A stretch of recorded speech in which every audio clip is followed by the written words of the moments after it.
Lesson 6.2, solving one variable inequalities. The biggest thing for today's lesson, y'all, is that solving inequalities is almost exactly the same as solving equations, with one small difference that we will talk about here in a moment. So let me just kind of demonstrate here with problem number 1. Treat the inequality like you would normally treat the equal sign, right, as the divider of the two sides of the expression. All right, and what we're going to do is we're going to try and isolate a just like we would normally in the regular solving situation. So I'm going to start with adding 5 to both sides. I'm going to have now 7a is less than, right, because I started with a less than sign, 14. And then last step, we're dividing both sides by 7.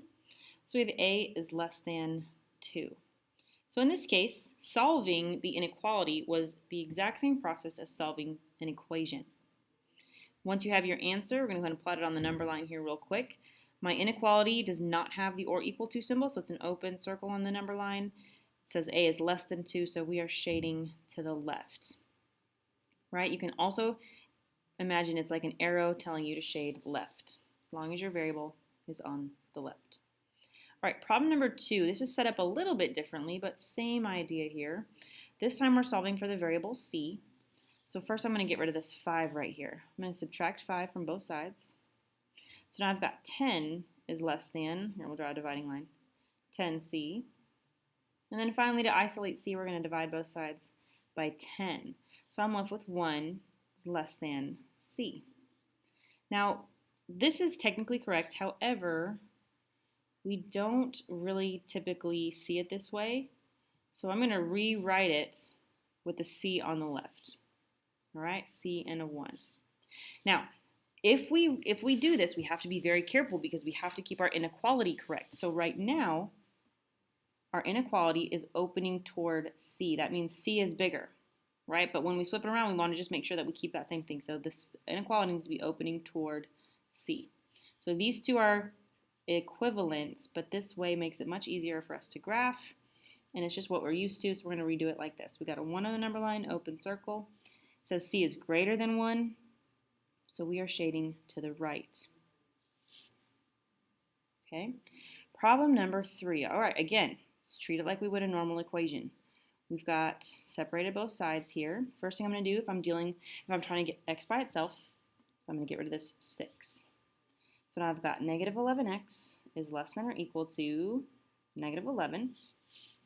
I'm going to divide both sides now by negative 11. So I've got x and I've got 1. But here is where the big difference comes, you guys. You divided both sides of an equation by a negative. So what you want to do is flip around your inequality, right? A less than sign became a greater than sign. So if we divide both sides by a negative, we need to flip the inequality so that it remains true, right? In class, we kind of did an example of what happens, why we have to do this, right? Because if we don't flip it, it becomes untrue, and that has to do with negative numbers, all right?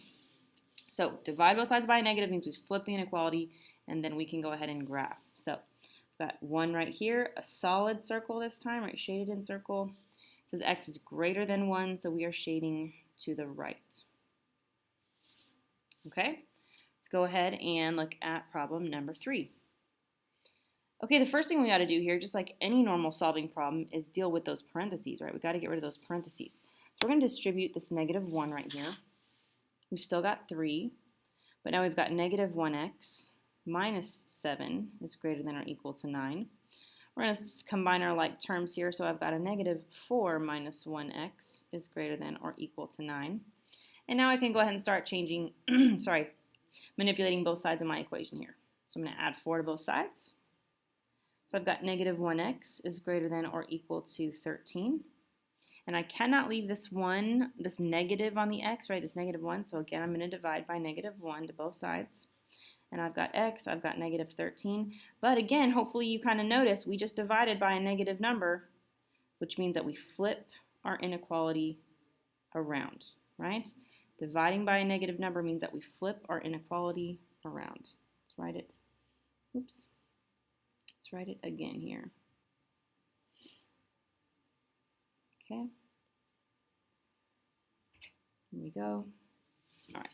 You get the idea here. We're going to go ahead now and write down divided both sides by a negative. Okay? All right, look at problem number 5. It's got a fraction in it, which makes it a little bit uncomfortable, but we can still do what we do. Right, the first thing that we take care of is that 5. So I'm going to go ahead and I'm going to subtract 5 from both sides. So now I've got negative x over 2 is less than 5. Okay, now I got to deal with this fraction. The best way to think about this, y'all, is to keep in mind what you want. You want x by itself, which means we got to get rid of that 2. Okay, well, what's the 2 doing to x right now? It's dividing. So if we're going to get rid of the 2, we're going to do the opposite of division, which is multiplication. All right, so I'm going to multiply both sides by 2. In fact, I want to also get rid of the negative, so I'm going to multiply by a negative 2, right? Because a negative times a negative will become a positive x, which is what I want. So this will cancel, those will cancel. Got to do the exact same thing to the left, to the other side, though. Got to keep it balanced and fair. So now we've got x, and we've got negative 10. But we did multiply both sides by a negative this time, which has the same effect as dividing both sides by a negative. All right, so we multiplied both sides by a negative.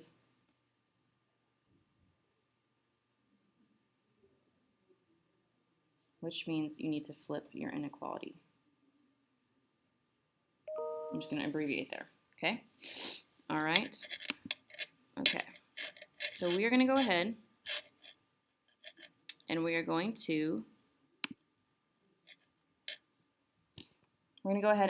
to now plot this thing on the graph.